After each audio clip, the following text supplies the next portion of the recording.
엄연순. 개가 오줌을 놓을 때 한 다리를 번쩍 드는 이유. 엄연순은 조선 전기 문신 송세림이 편찬한 패설집인데 송세림이 1510년 전후로 엄연순을 편찬했고 그의 동생 송세영이 운각의 제조로 있던 1530년 전후에 이를 간행했습니다. 수록된 이야기는 총 82화인데 그중 35편이 성이야기에 해당하며 엄연순은 졸음을 막는 방패라는 뜻으로 책은 2권 1책으로 되어 있습니다. 반고 임금에게 네 번째 다리를 하사받은 멍멍이. 까마득한 옛날 반고 임금이 세상을 막 만들기 시작할 무렵이었는데 당시 소칠한 녀석에게는 다리 4개를 내려주었고 계란 녀석에게는 다리 3개만을 내려주었습니다. 그러자 개의 무리들이 몹시 못마땅한 듯 반고 임금에게 상소를 올렸는데 그 내용은 다음과 같았습니다. 저 소치라는 자가 하는 일은 그저 느긋하게 구석에 앉아서 국을 끓이고 밥을 짓는 것이 전부입니다. 그렇지만 저희는 낮에는 열심히 사냥을 해서 왕실 제사 때마다 바쳤고 밤에는 집을 지키며 도둑이 드는 것을 막았습니다. 자, 이제 저희와 소틀 비교해보면 어느 쪽이 고생하고 어느 쪽이 편하게 사는지 확실히 구별이 되실 겁니다. 그런데 소택에는 다리를 4개나 주시고 밤낮 없이 뛰어다니는 저희에게는 고작 3개의 다리만 주셨습니다. 일찍이 폐하께선 깊은 사랑과 뛰어난 지혜를 백성들에게 보여주셨습니다.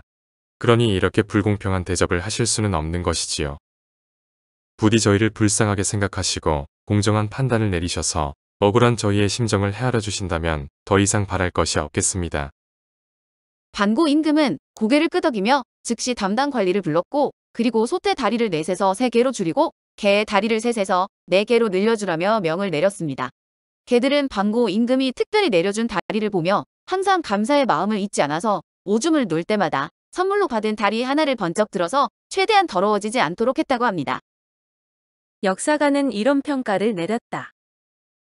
높은 자리에 앉은 사람이 아랫사람의 의견을 존중하고 따르는 것을 인이라 하고 아랫사람이 높은 자리에 앉은 사람을 섬기는 것을 충이라고 한다.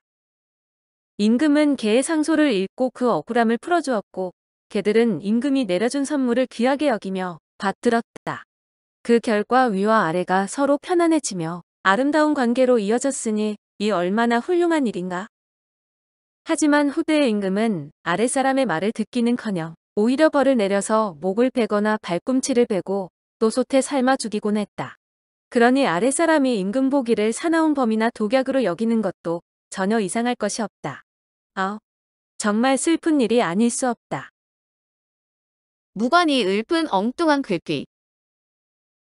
갑자년에 호남 관찰사가 나주 땅에 잠시 머물렀는데 마침 음력 2월 상정일을 맞아 공자께 드리는 제사 준비가 한창이라 관찰사가 자신이 제사를 주관하겠다고 자청을 했습니다.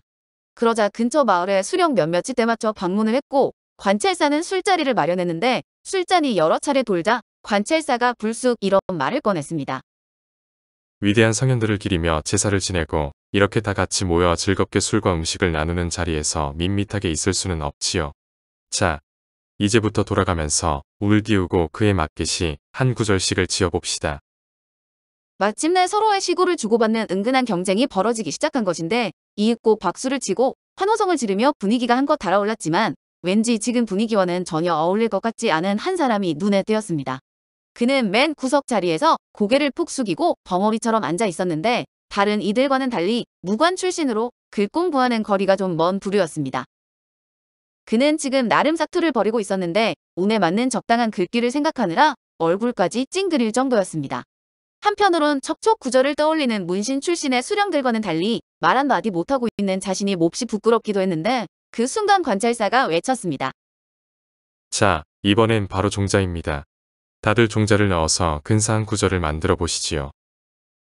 그때 글귀나 한다는 수령 하나가 볼일을 보러 밖으로 나가자 무관이 잽싸게 쫓아나가서는 다짜고짜 좀 도와달라며 통세정을 해댔는데 딱해 보였는지 무관의 귀에 대고 넌지시 한 구절을 읊어주었습니다. 종동남루 천육초.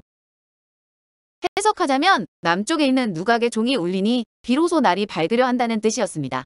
무관은 잠시 벽에 기대서 손가락을 꼽아가면서까지 반복해서 외우고 또 외웠고 완전히 제 것으로 만든 뒤에 포부도 당당하게 방으로 들어가 앉으며 외쳤습니다. 이번엔 이 용맹한 장수가 나름 시집기를 흉내내볼까 합니다. 잠시 후 또랑또랑한 목소리가 온 방 안에 울려 퍼졌습니다. 종통남루 천이켜. 해석하자면 남쪽 누각의 종이 아파서 군복에서 빛이 난다는 뜻이니 앞불사 곳에 몇 글자를 까먹고 말도 안 되는 글귀를 읊은 것입니다.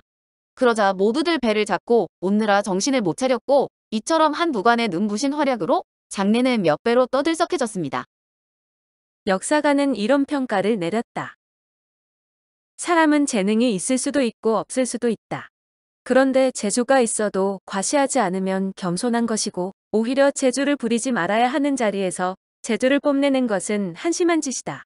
공자께 제사를 드리고 제사 음식을 먹는 엄숙한 자리에서 선비들이 가볍게 시를 주고받은 것은 옳지 않았다. 그리고 설사 갑옷을 입은 무사가 시짓는 재주가 있었다고 해도 그런 자리에서는 함부로 자랑하지 말아야 하는 법인데 무관은 그러질 못해서 사람들에게 비웃음거리가 되고 말았다. 이런 한심한 행동은 배우지 못해서 나오는 것이기 때문에 여간에선 고치기가 어렵다. 오늘 엄연수는 개가 오줌을 눌 때 한 다리를 번쩍 드는 이유였습니다.